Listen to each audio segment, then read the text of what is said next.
Kita awali dengan informasi pertama, pemirsa. Augie Bunyamin terdakwa kasus korupsi renovasi Hotel Suwarna Dwipa milik BUMD dituntut 8 tahun penjara.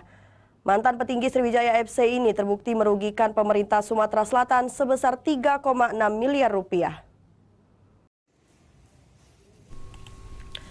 Persidangan dua terdakwa kasus korupsi renovasi Hotel Suwarna Dwipa, Augie Yahya Bunyamin sebagai mantan Dirut Suwarna Dwipa, serta kontraktor proyek PT Palkon Indonesia Ahmad Thohir Selasa sore kembali digelar di Pengadilan Negeri Tipikor Palembang. Kedua terdakwa diduga melakukan renovasi Hotel Suwarna Dwipa tahun 2016 hingga 2017 dengan anggaran 37 miliar rupiah yang tidak sesuai prosedur.